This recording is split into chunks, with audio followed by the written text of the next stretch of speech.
Sejam todos bem-vindos ao Plano Anual de Leitura Bíblica. Aqui, Pastor Everton Ferreira, e nós vamos te ajudar a ler a Bíblia inteira. Tá aqui, ó. A Bíblia 3 de 65 de noite da SBB, ela já tem um plano todo organizado. Estaremos disponibilizando as páginas da nossa Bíblia aí para vocês. É só você vir com a gente. Se você não é inscrito no canal, se inscreva no canal, dá um like também e compartilhe para os seus contatos e grupos. Tá chegando novo, segue daqui para frente. E as leituras que já passaram, você vai atualizando aos poucos. Temos uma playlist aqui no nosso canal, Leitura Anual Bíblica. Entra nela e vai atualizando aos pouquinhos. Vamos a ler. Dia 352, nós vamos ler um novo livro, o livro de Neemias, a partir do capítulo 1. Salmo 137, Atos, capítulo 20. Neemias 1. Neemias ora por Jerusalém. Palavras de Neemias, filho de Acalias, no mês de Quisleu, no 20º ano. Quando eu estava na cidadela de Suzã, veio Anani, um dos meus irmãos, com alguns homens de Judá. Então lhes perguntei a respeito dos judeus que escaparam e que sobreviveram ao exílio e a respeito de Jerusalém. E eles me responderam: os restantes, os que sobreviveram ao exílio e se encontraram lá na província, estão em grande miséria e humilhação. As muralhas de Jerusalém continuam em ruínas, e os seus portões foram destruídos pelo fogo. Quando ouvi estas palavras, eu me sentei, chorei e lamentei por alguns dias. Fiquei jejuando e orando diante do Deus dos céus. Eu disse: Ah, Senhor, Deus dos céus, Deus grande e temível, que guardas a aliança e a misericórdia para com aqueles que te amam e guardam os teus mandamentos.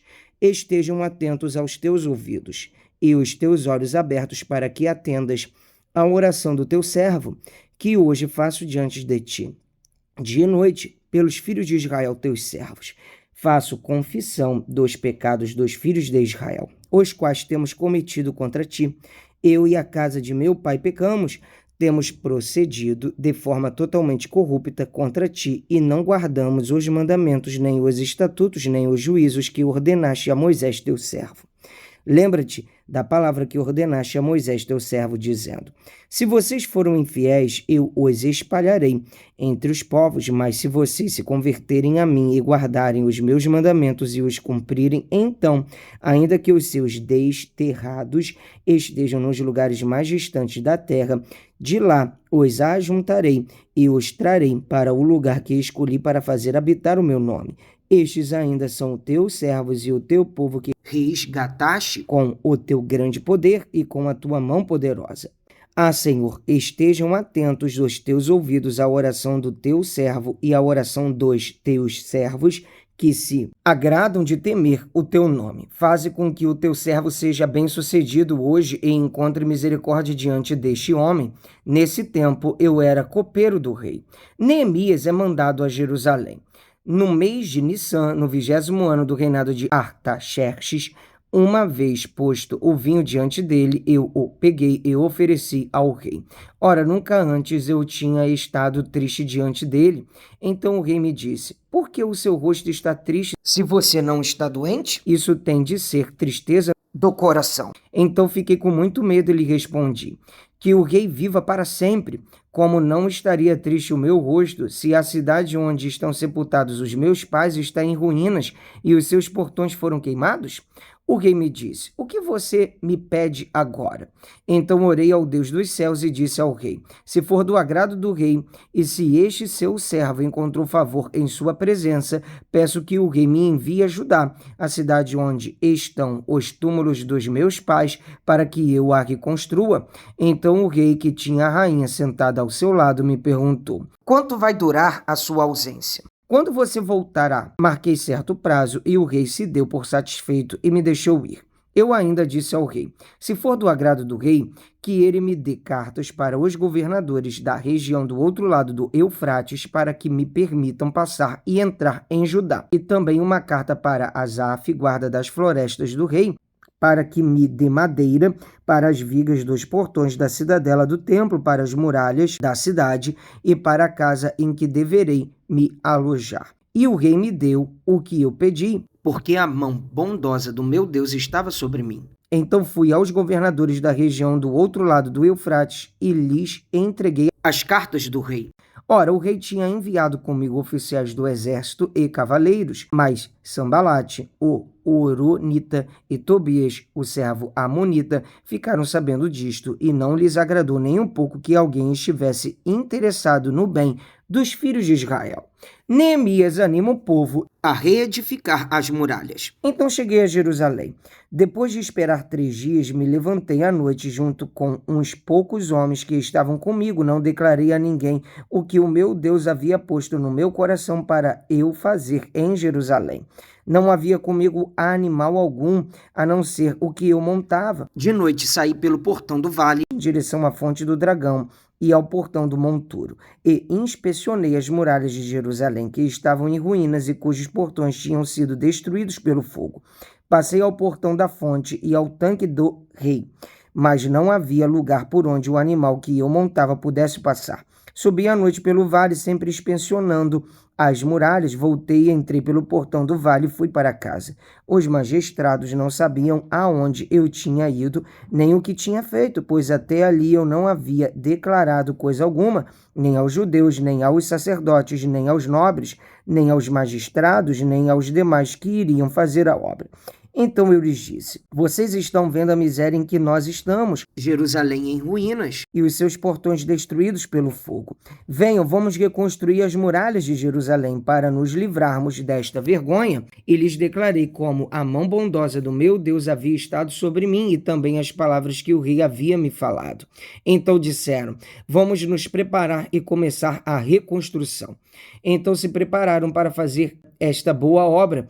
Porém, quando Sambalate, o Horonita, Tobias, o servo amonita, e um árabe chamado Gesem souberam disso, zombaram de nós e nos desprezaram, dizendo: o que é isso que vocês estão fazendo? Querem se rebelar contra o rei? Então lhes respondi: o Deus dos céus é quem fará com que sejamos bem-sucedidos. Nós, seus servos, vamos nos preparar e começar a reconstrução, mas vocês não têm parte, nem direito, nem memorial em Jerusalém. Vamos ler agora o livro de Salmo, no capítulo 137. Saudades de Sião. Às margens dos rios da Babilônia, nós nos assentávamos e chorávamos, lembrando-nos de Sião. Nos salgueiros que lá havia, pendurávamos as nossas harpas, pois aqueles que nos levaram cativos nos pediam canções, e os nossos opressores queriam que fôssemos alegres, dizendo: cantem para nós um cântico de Sião. Mas como poderíamos entoar um cântico ao Senhor em terra estranha? Se eu me esquecer de você, ó Jerusalém, que a minha mão direita se resseque, que a minha língua fique colada ao céu da boca, se eu não me lembrar de você, se eu não preferir Jerusalém, a minha maior alegria. Contra os filhos de Edom, lembra-te, Senhor, do dia em que Jerusalém foi tomada, pois diziam: arrasem, arrasem Jerusalém até os seus alicerces. Filha da Babilônia, você que será destruída, feliz aquele que lhe retribuir o mal que você nos fez. Feliz aquele que pegar os seus filhos e esmagá-los contra a pedra. Vamos ler agora o livro de Atos, capítulo 20. De novo, Paulo visita a Macedônia e a Grécia.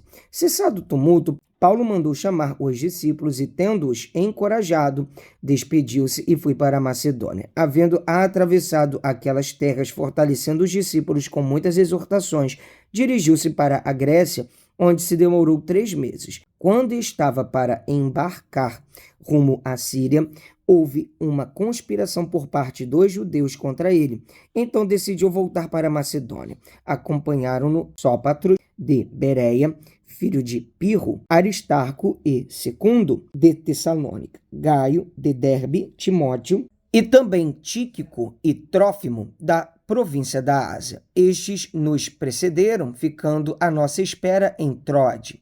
Depois dos dias dos pães sem fermento, navegamos de Filipos e em 5 dias nos encontramos com eles em Troade, onde passamos uma semana. Paulo em Troade. No primeiro dia da semana, nós nos reunimos a fim de partir o pão. Paulo, que pretendia viajar no dia seguinte, falava aos irmãos e prolongou a mensagem até a meia-noite. Havia muitas lâmpadas no cenáculo onde estávamos reunidos. Um jovem chamado Eutico, que estava sentado numa janela, adormecendo profundamente durante a prolongada mensagem de Paulo, vencido pelo sono, caiu do terceiro andar abaixo. Quando o levantaram, estava morto, mas Paulo desceu, inclinou-se sobre ele e, abraçando-o, disse: "Não fiquem alvoroçados, pois ele está vivo." Subindo de novo, Paulo partiu o pão e comeu. E lhes falou ainda muito tempo, até o amanhecer. E assim partiu. Então conduziram vivo o rapaz e sentiram-se grandemente confortados. Paulo embarca em Assos e vai para Mileto. Nós, porém, prosseguindo, embarcamos e navegamos para Assos, onde devíamos receber Paulo, porque assim nos havia sido determinado, devendo ele ir por terra. Quando se reuniu conosco em Assos, nós o recebemos a bordo e fomos a Mitilene. Dali, navegando no dia seguinte, passamos diante de Quios, levamos mais um dia até Samos e um dia depois chegamos a Mileto. Paulo já havia resolvido não aportar em Éfeso, pois não queria demorar-se na província da Ásia. Ele tinha pressa, pois queria, caso lhe fosse possível, passar o dia de Pentecostes em Jerusalém. Amém! Graças a Deus, mais um dia de leitura bíblica concluída. Até aqui nos ajudou o Senhor. Vamos avançando de passo em passo, de fé em fé. Espera aqui amanhã, hein? Um abraço. Pra cima!